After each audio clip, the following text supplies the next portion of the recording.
अच्छा, दुनिया चाहे चांद और मरीख से भी बहुत आगे ही आगे चली जाए, लेकिन इसको क्या कहें कि कुछ नाकबत अंदेश दकियानूसी ओल्ड फैशन फरसूदा रिवायात की अमीन पुराने ज़माने के तर्ज़ कोहन पे चलने वाले लोग ज़माना नौ की जो रिवायात हैं, जो असूल हैं, जो ज़ाब्ते हैं, उनको फॉलो करने पर बिल्कुल तैयार नहीं होते। आज भी कुछ लोग पाकिस्तान में आपको किसी गली कोने में, किसी कोने खुदरे में रोते धोते ज़रूर नज़र आएंगे कि यार ये डेमोक्रेसी कैसी है जिसमें अपोजिशन में ही कोई नहीं बचा। तमाम के तमाम अपोजिशन लीडर्स को, चाहे वो सेनेट का हो, चाहे वो कौमी असम्बली का, चाहे सूबाई असम्बली का, उसको फिक्स कर दिया गया है। ये तो जुल्म हो गया, मुल्क से अपोजिशन ही ख़त्म हो गई। ओ भाई, ऐसा कुछ नहीं है, कोई रोने धोने की ज़रूरत नहीं है। अपोजिशन बिल्कुल ख़त्म नहीं हुई, अपोजिशन इन मेकिंग आ रही है। आप घबराएं ना, एक नई अपोजिशन जमात बहुत तेज़ी से एमर्ज कर रही है। देखें, नून लीग को सादा अक्सरियत तो मिल चुकी है ना, अब 2 तिहाई अक्सरियत वाली बात को छोड़ दें, वो सिर्फ हमें चाहिए कुछ देर के लिए। पहले हमने 27वीं आईनी तरमीम करनी है ताकि जो जो कमियां 26वीं आईनी तरमीम में रह गई हैं वो पूरी हो सकें। यानी जो कॉन्स्टिट्यूशनल बेंच है उसको कॉन्स्टिट्यूशनल कोर्ट बनाया जा सके, और जो जजेस की ट्रांसफ़र पोस्टिंग में और जहाँ जहाँ कोई छोटे मोटे रखने रह गए हैं उनको फ़िक्स किया जा सके। जब ये फ़िक्स हो जाएंगी तो मुल्क में कोई सदारती निज़ाम से मुतल्लिक या किसी फ़ौजी को वर्दी में होते हुए सदर बनने से मुतल्लिक इजाज़त देने का कानून, या जो भी इस तरह का मुतल्लिका कवानीन हैं, वो बनाने के लिए हमें ज़ाहिर है 28वीं तरमीम करनी पड़ेगी। ये 2 आईनी तरमीम होने में लगता है अभी 4-6 महीने लगेंगे, यानी 2025 तो लग जाएगा।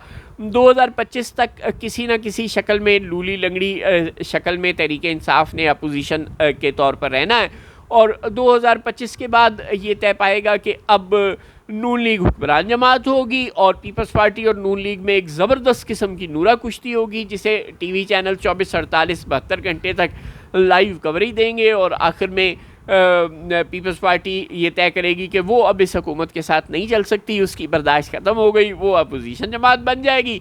बिलावल भुट्टो अपोजिशन लीडर बन जाएंगे, और शहबाज शरीफ तो माशाल्लाह वज़ीर आज़म हैं। नून लीग के पास थैंक्स टू रिजर्व सीट्स अब सीटें तो माशाल्लाह सादा अक्सरियत तो है ही है, तो नून लीग के पास सादा अक्सरियत है, और 26वीं तरमीम हो चुकी है, 27वीं और 28वीं 2025 के आखिर तक हो जाएंगी। उसके बाद आइन में तरमीम की तो ज़रूरत नहीं रहेगी। जब आइन में तरमीम की ज़रूरत अगर कभी पड़ भी गई 2026, 27, 28 में, तो कुछ देर के लिए हुकूमत और अपोजिशन में इत्तफाक भी तो हो जाता है ना, मुल्क व कौम के वसीतर मफाद में, तो वो इत्तफाक हो जाया करेगा, तो ऐसे कोई मसला नहीं। लेकिन हुकूमत की और पीपल्स पार्टी की लड़ाई हो जाएगी और बिलावल भुट्टो अपोजिशन लीडर बन जाएंगे। तो फिर आप कैसे कहेंगे कि जनाब मुल्क में अपोजिशन ही नहीं है और अपोजिशन को दीवार के साथ लगाया जा रहा है? ऐसा कुछ नहीं होगा। पीपल्स पार्टी मुल्क की सबसे बड़ी अपोजिशन जमात होगी, नून लीग सबसे बड़ी हुक्मरान जमात तो पहले से ही है, अल्लाह अल्लाह खैर सल्ला।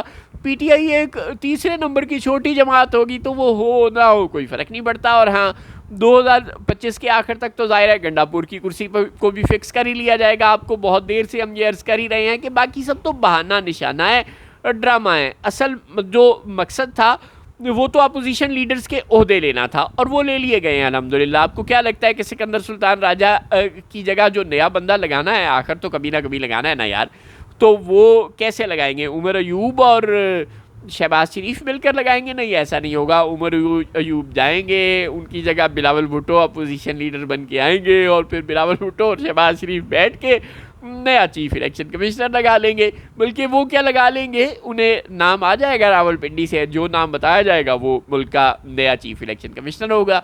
तो ऐसे बनती है चपाती। अगर आपको नहीं पता था कि मुल्क में जमहूरियत का सफ़र आगे कैसे चलेगा, तो जनाब ऐसे चल रहा है। लिहाजा आपको अपोजिशन के लिए आपके पेट में मरोड़ ना उठे। जिन जिन सहाफ़ियों के, मुस्तफ़ा नवाज़ खोखर टाइप सियासतदानों के जो मरोड़ उठ रहे थे, तो वो बिल्कुल आप परेशान ना हो। जो अपोजिशन लीडर है वो दबंग किस्म का अपोजिशन लीडर आ रहा है, बिलावल भुट्टो उसका नाम होगा, और वो अब अपोजिशन लीडर और the leader of the house मिल के सारे फैसले कर लिया करेंगे। कोई ऐसा मसला नहीं, कोई ऐसी बात नहीं।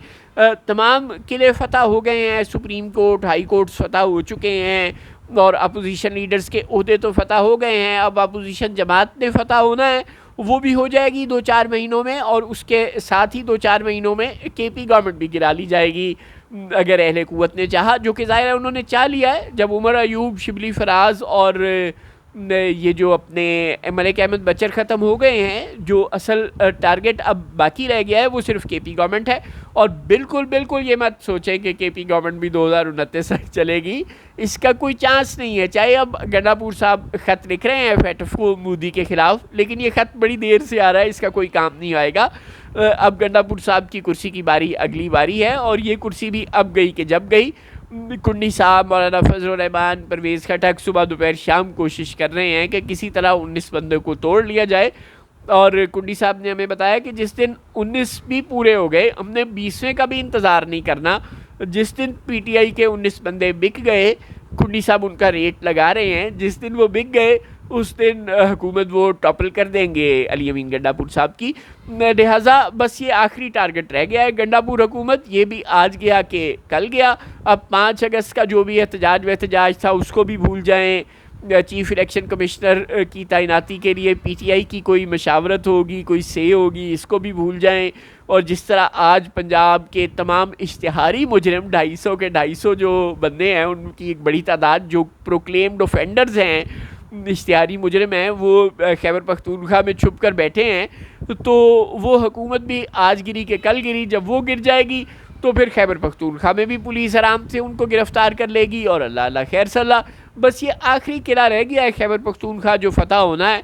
लेकिन वो अब ये पैरेलल चीज़ें चलेंगी, 27वीं आइनी तरमीम, 28वीं आइनी तरमीम, जिनमें अदालत को अगर कहीं पे कोई थोड़ी सी फ़तह होने वाली रह गई हैं वो मुकम्मल तौर पर फ़तह कर ली जाएंगी। जजेस की ट्रांसफ़र पोस्टिंग के तरीक़ाकार और इन सब बातों को बाकायदा आइनी तहफ़्फ़ुज़ दे दिया जाएगा। मिलिट्री कोर्ट्स में जो अपील का राइट देने से मुतल्लिक मामला है उसको भी फ़िक्स कर लिया जाएगा। ज़ाहिर है राइट नहीं दिया जाएगा, ख़त्म कर दिया जाएगा कि मिलिट्री कोर्ट का फ़ैसला ही फ़ाइनल होगा। बहरहाल ये तमाम मामलात जो हैं इनको डिसाइड किया जाना है, चाहे वो जो भी फ़ैसले हों मिलिट्री कोर्ट से मुतल्लिक, और ये अदालतों में जजेस के तरीक़ाकार में जो जो खामियां नकाइस रह गए हैं 26वीं आइनी तरमीम में, और ये कि जो कॉन्स्टिट्यूशनल बेंच है उसको बाकायदा एक कॉन्स्टिट्यूशनल कोर्ट करार दे दिया जाए। ये तमाम बातें 27वीं तरमीम में तय हो जाएंगी। और फिर मुल्क के फील्ड मार्शल को वर्दी में रहते हुए सदर बनने का इख्तियार दे देगी 28वीं आइनी तरमीम। जब ये तरमीम हो जाएंगी और गंडापुर हुकूमत गिर जाएगी, यानी कि खैबर पख्तूनख्वा में भी मौलाना फजल रहमान या पीपल्स पार्टी की हुकूमत बन जाएगी, और अगर मुमकिन हुआ तो खैबर पख्तूनख्वा को 2 हिस्सों में तकसीम कर दिया जाए। ये भी तरमीम हो जाएगी कि फ़ाटा नाम का एक सूबा, कोई भी जो वज़ीरिस्तान नाम का सूबा बने या जो भी सूबा बने, एक सूबा फ़ाटा का बन जाएगा जिसमें मौलाना फजल रहमान की हुकूमत हो जाएगी। दूसरा सूबा खैबर पख्तूनख्वा तो है ही है, उसमें अपने कुंडी साहब की यानी कि पीपल्स पार्टी की हुकूमत हो जाएगी। और मरकज़ में आसिफ जरदारी की जगह फील्ड मार्शल साहब या जिसको वो मुनासिब समझेंगे वो सदर बन जाएगा। ये आखिरी जुमला वैसे ही कह दिया मुरवतन। खैर, तो वो सदर बन जाएंगे और बिलावल भुट्टो अपोजिशन लीडर बन जाएंगे, शहबाज शरीफ तो वज़ीर आज़म हैं, और यूँ सारा मुल्क हंसी खुशी रहने लगेगा। बस ये होना है। और ये अब आप इंतज़ार करें 2025 तक। लगता है कि आखिर तक 31 दिसंबर 2025 तक ये सब कुछ हो चुका होगा अगर अल्लाह ने चाहा तो, और अगर रावलपिंडी ने चाहा तो। और 2026 में आपको पढ़ाया जाएगा निसाब की किताबों के में कि प्यारे बच्चों, एक दफ़ा का जिक्र है कि मुल्क में एक जमात होती थी तहरीक इंसाफ, और उसने 9 मई की साजिश की थी। बस इससे ज़्यादा उसका कोई जिक्र आपको कहीं नहीं मिलेगा पाकिस्तान की सरकारी तारीख़ में।